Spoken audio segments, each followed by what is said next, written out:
So question number 124. Calculate current ratio and quick ratio from the following balance sheet. ठीक है, तो हमें balance sheet दी हुई है, साथ में नोट्स टू अकाउंट्स भी दिए हुए हैं, current liabilities and short term provision, income tax provision and inventory includes used to and other current assets, prepaid expenses.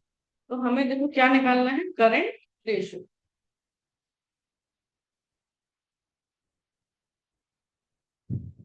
So current ratio का हमारा फॉर्मूला है current assets divided by current liabilities.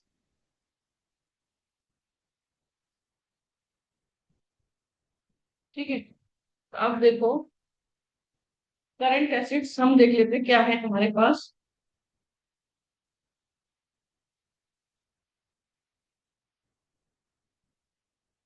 Current assets में देखो inventory है। सो inventory में हमें third number का note number है जिसमें लूज टूल्स इंक्लूडेड है। सो 4,40,000 लूज टूल्स हमने करंट रेशो जब हम निकालते हैं तो हमें वो इन्वेंट्री में नहीं लेना होता है। ठीक है, तो ये हो गया 4,20,000 इन्वेंट्री। फिर है ट्रेड रिसीवेबल्स। ट्रेड रिसीवेबल्स है 6,30,000। फिर cash and cash equivalent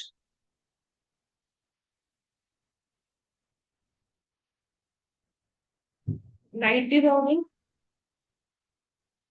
other current asset जिसमें प्रीपेड एक्सपेंसेस है वो आ जाएंगे 12,000। ये है प्रीपेड। ठीक है, तो इनको हमने टोटल कर लिया। तो 4,20,000 प्लस 6,30,000 प्लस 90,000 प्लस 12,000, 11,52,000। यहीं पर हम क्विक एसेट्स देख लें तो क्विक एसेट्स में केवल ट्रेड रिसीवर्स आएंगे, इन्वेंट्री नहीं आता है। तो trade receivers 6,30,000, cash and cash equivalent 90,000, inventory and prepaid expenses quick assets में नहीं आता। तो ये हो जाएगा 7,20,000। अब हम निकालेंगे करंट लायबिलिटीज।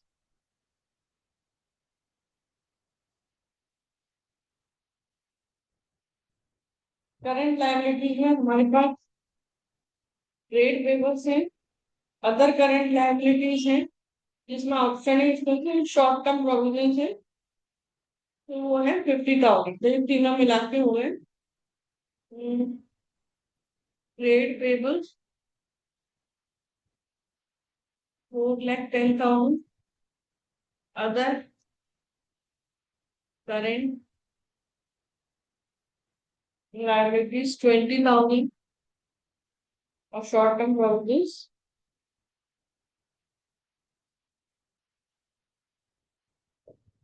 50,000।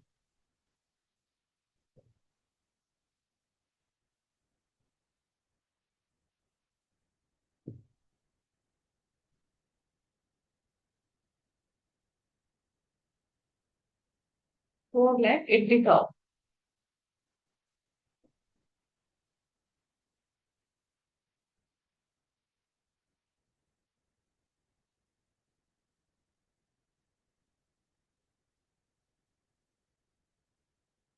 जब हम करंट रेशो निकालेंगे, करंट रेशो है current assets divided by current liabilities. तो ये है करंट एसेट्स हमारे 11,52,000,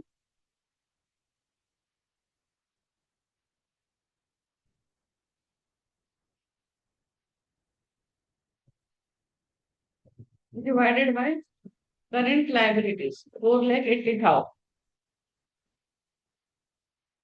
2.4 टू 1। फिर हम यहाँ निकाल लेते हैं क्विक रेशो। क्विक रेशो है quick assets divided by current liabilities.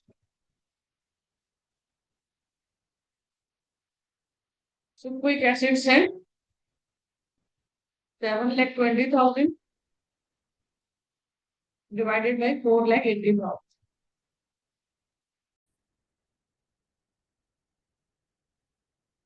So 1.5 is to 1. So current ratio is 2.4 is to 1 or quick ratio is 1.5 is to 1. Question done.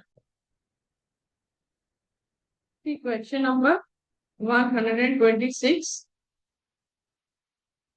Sorry 125. तो ये देखो हमें इसमें बैलेंस शीट दी हुई है और साथ में नोट्स टू अकाउंट्स है और फिर इसमें दिया हुआ है कि through light on the short term financial position of the company with the help of suitable ratios. तो हम इसमें निकालेंगे current ratio and quick ratio. So current ratio का हमारा फॉर्मूला है current assets divided by current liabilities.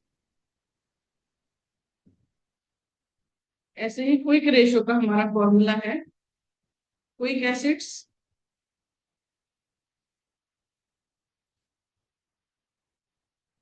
Divided by quick current liabilities. तो हमें तीन चीजें चाहिए current assets quick assets and current liability. पहले हम देख लेते हैं करंट एसेट्स. करंट एसेट्स में अब आप देखो क्या क्या है. इन्वेंट्री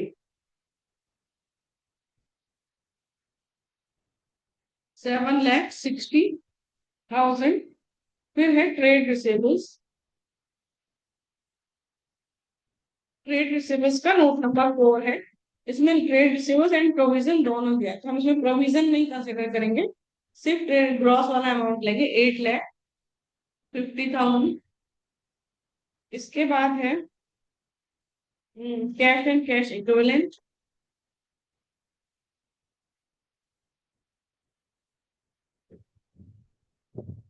2,10,000. अदर करेंट एसेट्स उसमें है एक्सपेंसेस पेड इन एडवांस यानी प्रीपेड एक्सपेंसेस 20,000.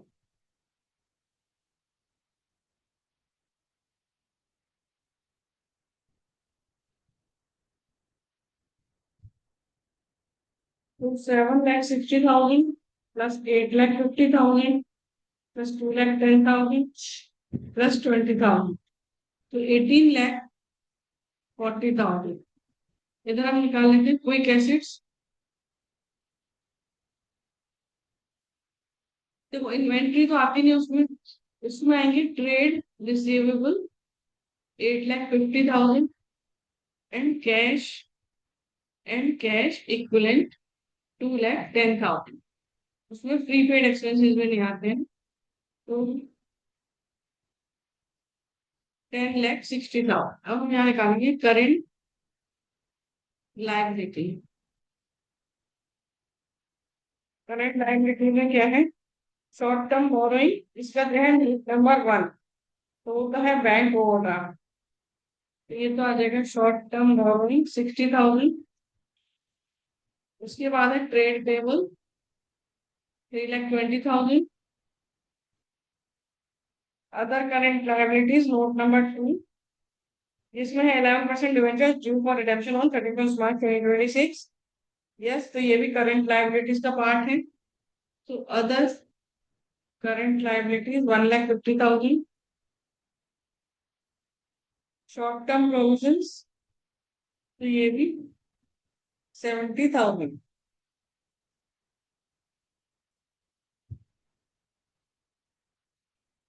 तो 60,000 प्लस 3,20,000 1,50,000 70,000 तो ये आ जाएगा 6 लाख. अब यहाँ देखो करंट रेशो है हमारा करंट एसेट्स 18,40,000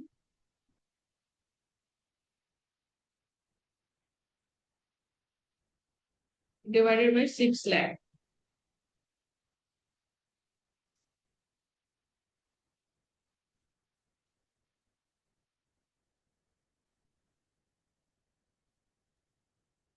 थ्री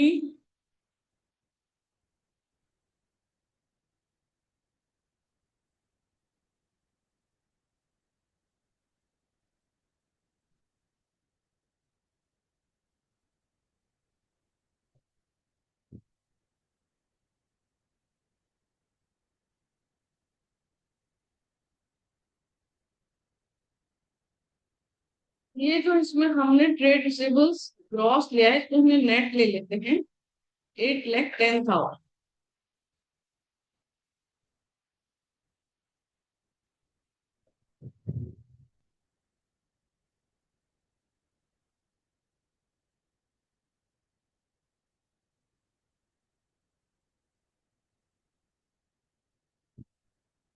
ये तो 6 लाख के है, ये 18 लाख है, और ये है 8,10,000, 10,20,000।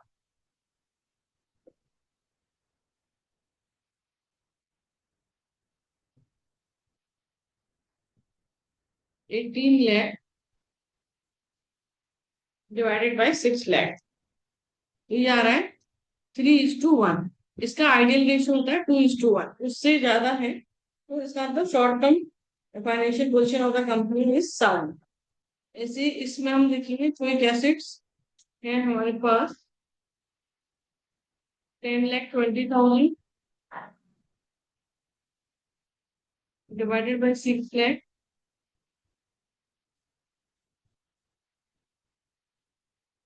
1.7:1। सो क्विक रेशियो का आइडियल रेशियो होता है 1:1, तो ये 1.7:1, तो कंपनी की फाइनेंशियल पोजीशन साउंड है।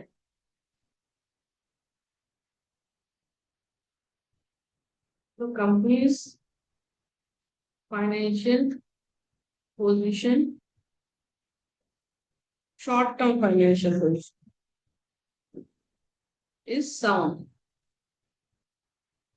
क्योंकि देखो जो करंट रेशियो है, जो 3:1 है, वो ज्यादा है 2:1 के आइडियल रेशियो से। और ऐसे ही क्विक रेशियो 1.7:1 है, जो कि ज्यादा है आइडियल 1:1।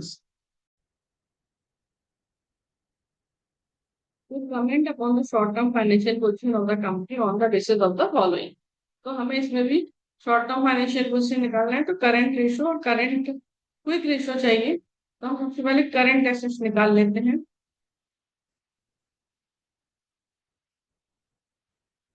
करंट एसेट्स तो पहले तो गुडविल है, वो तो नॉन करंट है, डेटर्स है, सन्ड्री डेटर्स 2,50,000। फिर मशीनरी है, वो तो नॉन करंट है, इन्वेंट्री 5 लाख।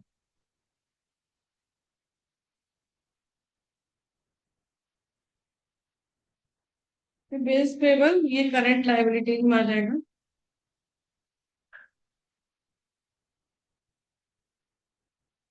बेस पेबल है 30,000।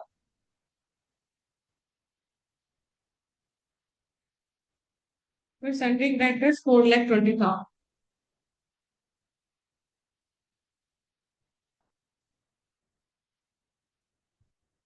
Prepaid expenses 25,000।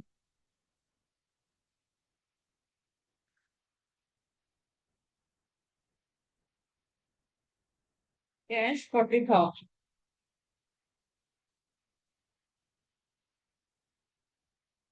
Marketable securities 80,000।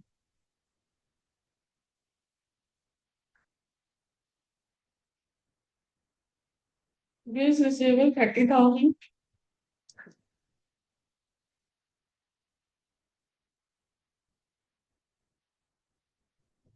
Debentures non current है, expenses payable 10,000।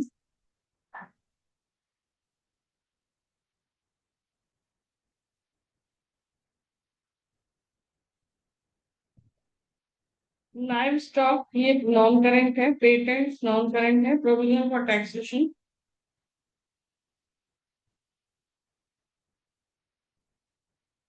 40,000।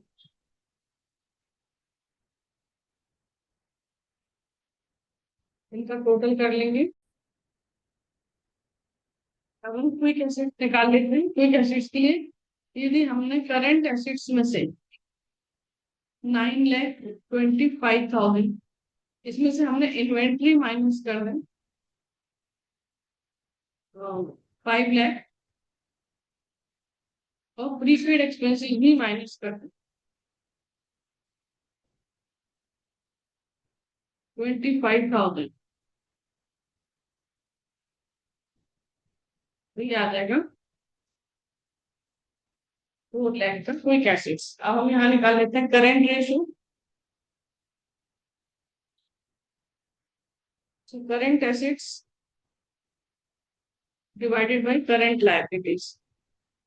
So 9,25,000 divided by 5 lakh. तो यह है 1.85:1. So 1.85:1 is less than 2:1 ideal ratio. ठीक है, ऐसे ही हम क्विक रेशियो निकालेंगे।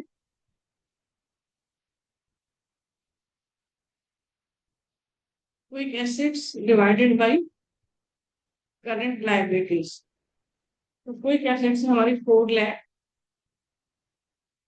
Divided by 5 lakh, 0.80:1. So 0.80:1 less than 1:1, जो कि उनका आइडियल रेशियो है क्विक रेशियो का। तो हमारा कंपनी की satisfied position, short term financial position is not satisfied.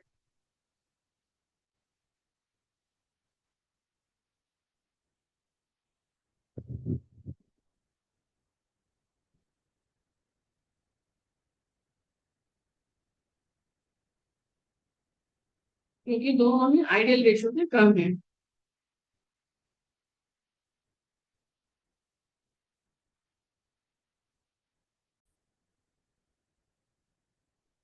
तो current liabilities of a company were 80,000 and its current ratio was 2.5:1. After this, it purchased goods for 40,000 on credit. Calculate the revised current ratio. तो पहले जो पहले वाला current ratio था उससे हम कर लेते हैं। ठीक है, तो करंट रेशियो था 2.5:1 equals current assets divided by current liability 80,000। तो करंट एसेट कितना हो जाएगा 80,000 इंटू 2.5।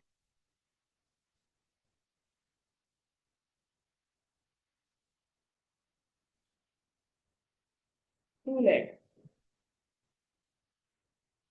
ठीक है, अब रिवाइज निकाल लेते हैं।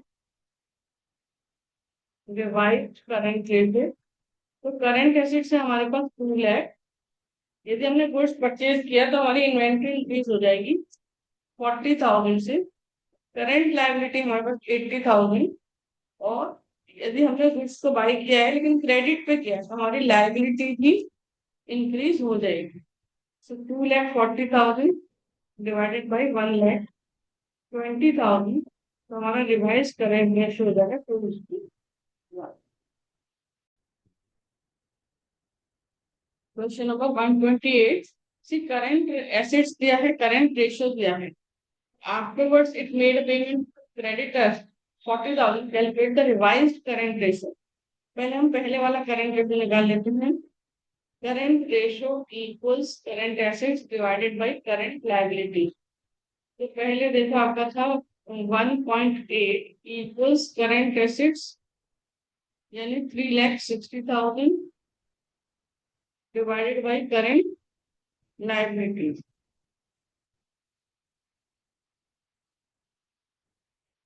2 lakh. So current liabilities will be 2 lakh. हम रिवाइज्ड करंट रेशियो निकालेंगे। तो देखो करंट एसेट से हमारे पास 3,60,000। यदि हमने क्रेडिटर्स को पेमेंट किया तो करंट एसेट्स पर कोई इम्पैक्ट नहीं आएगा। हाँ, बैंक डिक्रीज हो जाएगा। क्रेडिटर्स को पेमेंट करेंगे तो बैंक डिक्रीज हो जाएगा। तो मतलब करंट एसेट्स डिक्रीज हो रहे हैं और ये है 2 लाख। और यहाँ से क्रेडिटर भी डिक्रीज हो जाएगा। 3,20,000 डिवाइडेड बाय 1,60,000 या जगह 2:1। Question number 129. Current ratio of a company is 0.8:1. State giving reasons which of the following transactions would improve, reduce, not change the current ratio. तो current ratio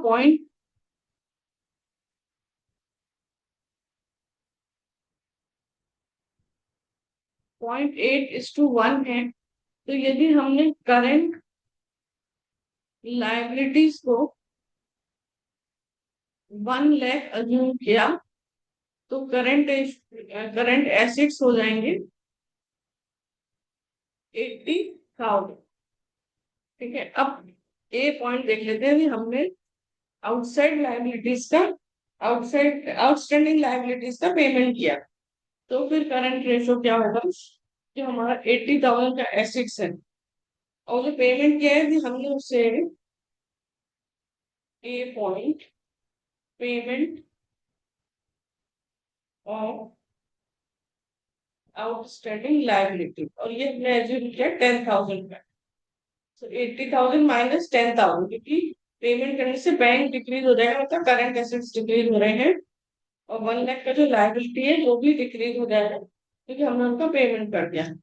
so 70,000 divided by 90,000 क्या आ जाएगा, 0.77:1। पहले था 0.8:1, तो ये हो गया रिड्यूस। बी है purchase of goods on credit.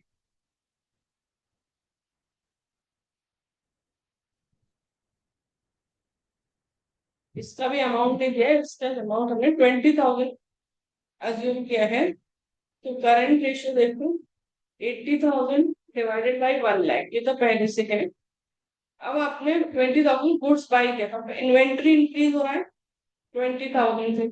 आपने इन्वेंट्री बाई किया लेकिन आपने पेमेंट नहीं किया है अभी, तो आप बाद में करोगे तो आपकी लाइबिलिटी इंक्रीज हो रही है 20,000 से। तो ये हो जाएगा 1 लाख डिवाइडेड बाई 1,20,000,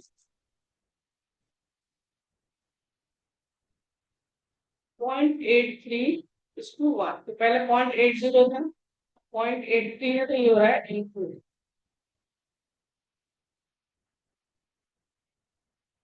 फिर है C point, sale of furniture costing 10,000,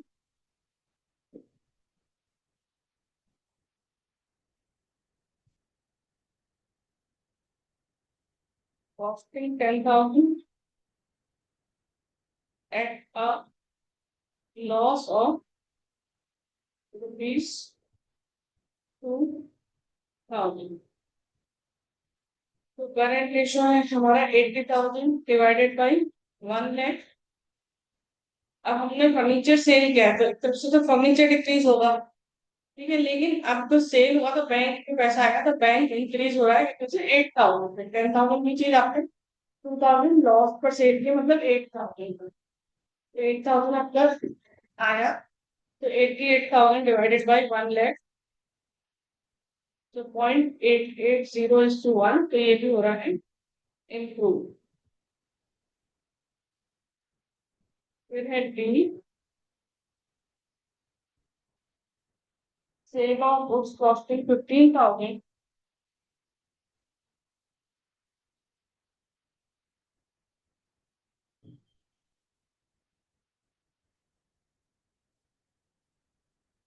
eight a profit of 1,000।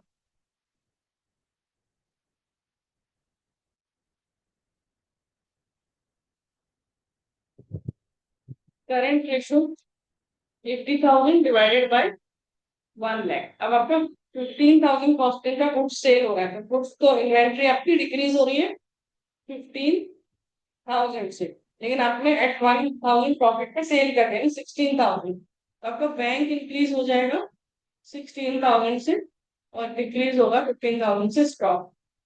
सो ये हो जाएगा 81,000 डिवाइडेड बाय 1 लाख, 0.81:1 तो रहा इम्प्रूव।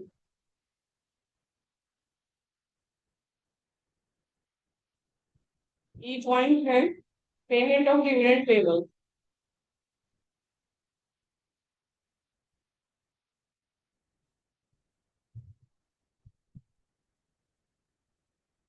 फिगर नहीं है तो हम 10,000 से अज्यूम करते हैं। तो करंट रेशियो है 80,000 divided by 1 lakh. Dividend payable का पेमेंट किया तो बैंक आपका डिक्रीज हो जाएगा 10,000, तो करंट लायबिलिटी भी डिक्रीज हो जाएगा 10,000 से। तो 70,000 divided by 90,000,